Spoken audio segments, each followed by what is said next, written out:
Lesson 45. Breathing is slowing down in pranayama. Question. Since I began pranayama, my breathing has undergone a change. At first, I couldn't seem to find a rhythm, and I was behind or ahead of my need for air as I breathed slowly. But lately, it is smoothing out. I seem to have enough air, even as I slow down more and more. Sometimes my breathing seems to suspend at certain points in the cycle. Is this normal?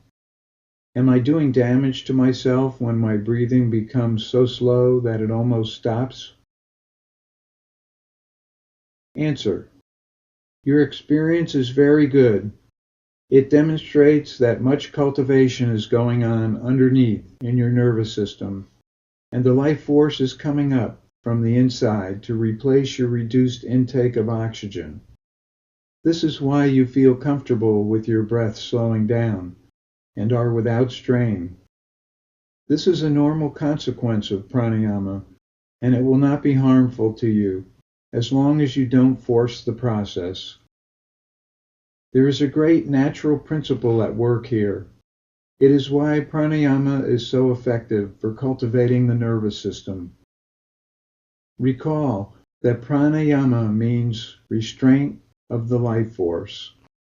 When we restrain the life force in a simple, unenforced way, something is created.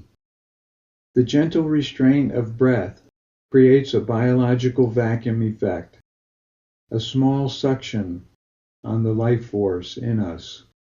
The body must deal with this gentle deficit of life force in some way. It does so by pulling from the vast storehouse of prana within the body, and this prana flows out from deep within the nervous system. This is a new dynamic in the nervous system, and the outflow of prana from within plays on the nerves with a great loosening and purifying effect.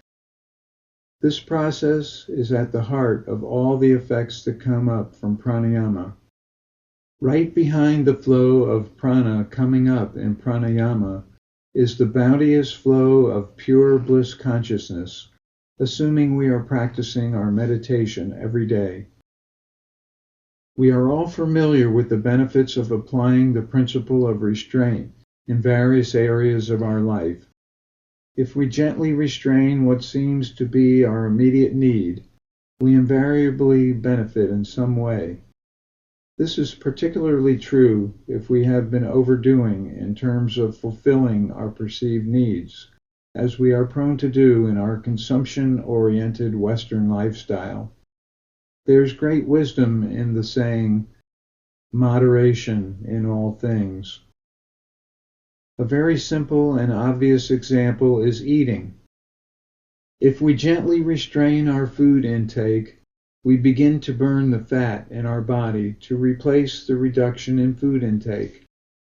This has an overall purifying effect in the body and will improve our health as long as we don't take the process to an extreme and become anorexic.